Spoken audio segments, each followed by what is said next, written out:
الحمدللہ والصلاة والسلام علی رسول اللہ اما بعد۔ جیسا کہ عقائد کے بارے میں ہمارا سلسلہ وار درس چل رہا تھا، ایمان مفصل کی مکمل تشریح کو ہم نے کل سماعت کیا۔ ایمان مفصل کے بعد انبیاء کرام اور صحابہ اہل بیت کے بارے میں کیا عقیدہ ہونا چاہیے، صاحب کتاب نے اس کو ذکر کیا تھا۔ اب اہل سنت والجماعت سے ہمارا تعلق ہے تو ہم اولیاء کرام کے ماننے والے ہیں۔ اولیاء کرام کو لے کر ہمارا کیا عقیدہ ہونا چاہیے، کیونکہ ان کے متعلق بدگمانی پھیلائی جاتی ہے اور ان کے شان میں بے ادبی اور گستاخیاں کی جاتی ہے، اور ان کے ماننے والوں کے خلاف بھی بدعتی ہونے کا، مشرک ہونے کا اٹھا کر فتویٰ لگا دیا جاتا ہے۔ تو اہل سنت والجماعت کا کیا عقیدہ ہونا چاہیے، ہمیں کیا عقیدہ رکھنا چاہیے، یہاں صاحب کتاب اس کو ذکر کرتے ہیں۔ لکھتے ہیں کہ اللہ اور رسول کی پوری اتباع کرنے سے انسان درجہ ولایت کو پہنچتا ہے اور ولی کہلاتا ہے۔ پوری اتباع مانے اللہ تعالیٰ نے جو احکام قرآن میں بتائے ہیں اور حبیب پاک علیہ الصلوۃ والسلام نے جن کاموں کے کرنے کا حکم دیا اور جن کاموں سے منع کیا، ان کاموں سے انسان بچتا ہے تو شریعت کی نظر میں وہ اللہ کا محبوب اور مقرب بندہ کہلاتا ہے، اسی کو ولی کہتے ہیں۔ ولی کوئی الگ چیز نہیں ہے، صالح انسان، نیکوکار انسان جو اللہ اور اس کے رسول کے بتلائے ہوئے راستے پر چلتا ہے، اسی کو شریعت میں ولی کہا جاتا ہے۔ اور بعض علماء نے لکھا کہ معرفت الہی یعنی اللہ تعالیٰ کی پہچان سے آراستہ ہونا، ہمیشہ عبادت میں زندگی گزارنا، گناہوں سے بچنا، لذتوں اور خواہشوں کو ترک کرنا، یعنی جو انسان کی خواہشات ہوتی ہے اس کو ماننا، یہ ساری چیزیں اتباع کے اندر داخل ہے۔ ولی سے بھی ایسی خلاف عادت، عجیب و غریب باتیں ظاہر ہو سکتی ہیں جن میں عقل حیران ہو، اس کو کرامت کہتے ہیں۔ اگر کوئی نبی سے یہ بات ظاہر ہو تو اس کو معجزہ کہتے ہیں، اور ولی سے کوئی ایسی بات ظاہر ہو جو ہماری عقل میں نہ آئے، اس کو کرامت کہتے ہیں۔ اگر کوئی ایسی بات کافر یا فاسق سے ظاہر ہو تو وہ کرامت نہیں بلکہ استدراج ہے، اس پر عقیدہ رکھنا درست نہیں۔ اب ہر کوئی شخص جو آپ کو ایسی بات دکھائے جو آپ کے عقل میں نہ آئے، آپ فوراً اس کو ولی نہیں کہہ سکتے۔ آپ پہلے اس کا بیک گراؤنڈ چیک کریں گے، کیا یہ شخص اللہ اور اس کے رسول کے ماننے والا ہے یا نہیں ہے۔ ماننے والا ہے تو کیا پوری اتباع کرتا ہے یا نہیں ہے۔ اگر اتباع میں کمی ہے یا پھر مسلمان نہیں ہے تو پھر اس کو کرامت نہیں کہیں گے، استدراج کہیں گے۔ کوئی بھی انسان ہو کسی فیلڈ میں محنت کرتا ہے تو اللہ تبارک و تعالیٰ اس کو اس فیلڈ میں مہارت عطا فرماتا ہے۔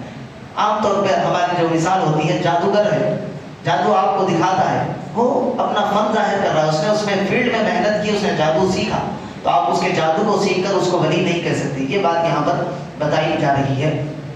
آگے ذکر کرتے ہیں کہ ولایت کے لیے کرامت کا ظاہر ہونا شرط نہیں، البتہ شریعت کی پابندی ضروری ہے۔ یعنی کسی کے ولی ہونے کا بھی میں نے جو ذکر کیا کہ کرامت دکھائے تبھی اس کو ہم ولی مانیں گے، ایسا ضرور نہیں ہے۔ شریعت پر پوری اتباع کرنا، اللہ اور اس کے رسول کے فرمانوں کو عمل کرنا، یہی درجہ ولایت پر پہنچنے کی علامت ہے۔ اولیاء اللہ سے محبت رکھنا اور ان کے افعال حسنہ یعنی ان کے اچھے کاموں کی پیروی کرنا باعث سعادت ہے۔ اولیاء اللہ کو سوتے یا جاگتے میں بعض راز کی باتیں معلوم ہو جاتی ہے، ان کو کشف و الہام کہتے ہیں۔ اگر وہ بظاہر موافق شرع ہیں تو قابل قبول ہیں، ورنہ نہیں۔ یعنی اولیاء اللہ جو اللہ کے نیک بندے ہوتے ہیں، اللہ تعالیٰ ان کو خواب کے ذریعے یا احساسات کے ذریعے کچھ ایسی باتیں بتا دیتا ہے جو عام انسان کو پتہ نہیں چلتی، یہ اولیاء اللہ کے ساتھ خاص ہوتا ہے۔ اگر وہ باتیں شریعت کے عین موافق ہے تو اس کو قبول کیا جائے گا۔ آج کل مارکیٹ میں نئے پیر نکلے ہیں، نئی ان کی کرامتیں ظاہر ہوتی ہے، آپ ان کو دیکھیں گے کہ اگر یہ شریعت پر کا پابند ہے تو اس کی بات کو تسلیم کریں گے، ورنہ اس کی بات اس کو واپس پھینک دی جائے گی اس پر۔ اولیاء اللہ اور انبیاء کو وسیلہ ٹھہرا کر بارگاہ الہی میں التجا کرنا اور دعا مانگنا جائز ہے، خواہ وہ حالت حیات ہو یا وفات کے بعد ہو۔ زندہ ولی کی بھی آپ اللہ تعالیٰ کے بارگاہ میں وسیلہ دے کر اللہ کی بارگاہ میں کہہ سکتے ہیں کہ فلاں تیرے نیک بندے کے ذریعے ہم دعا مانگتے ہیں، ان کے وسیلے سے مولا ہماری دعا کو قبول کر لے۔ زندہ ہو یا بعد وفات ان کا وسیلہ دینا اور ان کے وسیلے سے دعا کرنا جائز ہے۔ کوئی کیسا ہی اللہ کا پیارا ہو جائے لیکن کبھی اس سے فرائض شرعی یعنی جو اللہ نے ہم پر فرض کیا گیا ہے، نماز ہے، روزہ ہے، حج ہے، زکوٰۃ وغیرہ، کبھی بھی معاف نہیں ہو سکتے۔ کتنا ہی اللہ کا بڑا ولی ہو جائے، کبھی اس سے نماز، روزہ، زکوٰۃ، حج جو فرائض اسلام ہے وہ کبھی معاف نہیں ہوتے۔ نہ گناہ کی باتیں اس کے لیے جائز ہو سکتی ہیں، بلکہ جب تک ہوش و حواس درست ہے شریعت کا پابند رہنا فرض ہے۔ اب ایک ہوش و حواس کے باہر ایک جذب کی کیفیت آتی ہے، انسان کو کھانے کا علم نہیں ہوتا، پینے کا علم نہیں ہوتا، صرف اپنی لو میں لگا رہتا ہے، ایک مجذوب قسم کے انسان ہو جاتے ہیں، ان پر سے یہ احوال اٹھ جاتے ہیں، یا کوئی انسان بے ہوش ہو جائے، دیوانہ ہو جائے، اس سے یہ شریعت کے جو چیزیں ہیں وہ پابندیوں سے انسان نکل جاتا ہے۔ لیکن جب تک ہوش و حواس باقی ہے، کتنا ہی بڑا ولی ہو جائے، کتنے ہی عبادت، کتنی ہی اعلیٰ منزل پہ پہنچ جائے، نماز روزہ زکوٰۃ وغیرہ معاف نہیں ہوتے۔ حضرت پیران پیر غوث اعظم رضی اللہ عنہ کا وہ واقعہ بھی ہے کہ شیطان آتا ہے اور یہ دلوں میں خیال ڈالتا ہے کہ تم نے اتنی عبادتیں کر لی، اب بس کر لو تاکہ تم کامیاب، ابھی بھی کامیاب ہو جاؤ گے، ایسی باتیں پھیلا دیتا ہے۔ دنیا میں کوئی شخص ان آنکھوں سے جاگتے میں اللہ کو نہیں دیکھ سکتا۔ زندہ مومنین کی دعا اور خیرات و صدقات سے مردہ مومنین کو نفع پہنچتا ہے۔ یا اولیاء اللہ کے بعد عام مومنین کی حالتیں بتا رہے ہیں۔ زندہ مومنین کی دعا یعنی ہم جو دعا کرتے ہیں ان سے ہمارے مردہ مومنین کو نفع پہنچتا ہے، اور یقیناً جو ہمارے گزرے ہوئے رشتہ دار ہوتے ہیں، ماں باپ ہے، دادا دادی، نانا نانی، رشتہ دار ہوتے ہیں، ان کے لیے ہمیشہ صدقہ و خیرات کرنا چاہیے، ان کو اپنی دعاؤں میں یاد رکھنا چاہیے، کیونکہ یہ جو دعائیں ہیں وہ آس لگا کر بیٹھتے ہیں قبر کے اندر، تو ان کو اس سے فائدہ پہنچتا ہے۔ ایماندار کو ہمیشہ یعنی ایمان والے کو ہمیشہ حسن خاتمے کا خیال رکھنا چاہیے، کیونکہ جس حالت پر انسان کا خاتمہ ہو اسی کا اعتبار ہوگا اور اسی کے موافق جزا و سزا ہوگی۔ یعنی جب بھی دعا کریں ایمان پر خاتمے کی ہمیں دعا کرنی چاہیے۔ بندوں کے نیک و بد اعمال لکھنے کے لیے ہر آدمی پر 2 فرشتے مقرر ہے، ان کو کرامن کاتبین کہتے ہیں، جو بھی ہم کر رہے ہیں وہ لکھ رہے ہیں۔ اللہ تعالیٰ نے کچھ مخلوقات آگ سے پیدا کر کے ہماری نظروں سے پوشیدہ کی ہے، ان کو جن کہتے ہیں، ان میں نیک و بد، کافر و مسلمان سب طرح کے ہوتے ہیں، اور ان کی اولاد بھی ہوتی ہے، ان میں جو کافر ہیں ان کو شیاطین کہتے ہیں۔ اللہ تعالیٰ نے تمام جن و انس کو صرف اپنی عبادت کے لیے پیدا کیا۔ اللہ اور رسول نے دین کی تمام باتیں قرآن و حدیث میں بتا دی ہے۔ اب اس کے خلاف کوئی نئی بات دین میں نکالنی درست نہیں، ایسی نئی بات کو بدعت کہتے ہیں۔ چونکہ قرآن و حدیث سے مسائل کا نکالنا ہر شخص کا کام نہیں، اس لیے اگلے بڑے بڑے عالموں نے قرآن و حدیث کو سمجھ کر ان سے مسائل نکالے، ان مسائل کو فقہ اور ان عالموں کو مجتہد کہتے ہیں۔ یعنی قرآن مجید ہے، قرآن مجید کے اندر اتنی باریکی اور گہرائی اور گہرائی ہے کہ لفظ ایک ہوتا ہے، اس کے کئی معنی کھل کر سامنے آتے ہیں، تو یہ سمجھنا عام انسان کی بات نہیں ہوتی۔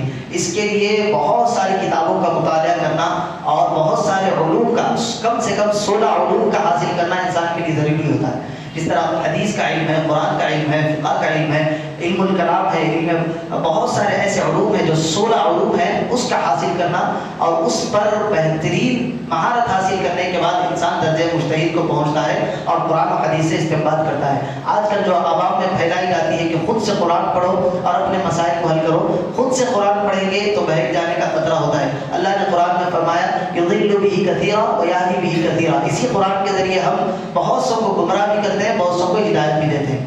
تو ہدایت ملنے کے لیے اللہ تعالیٰ کی طرف ہمیں توجہ کرنی چاہیے، اور جو اللہ تعالیٰ کے قریب بندے ہیں ان کو ہمیں فالو کرنا چاہیے۔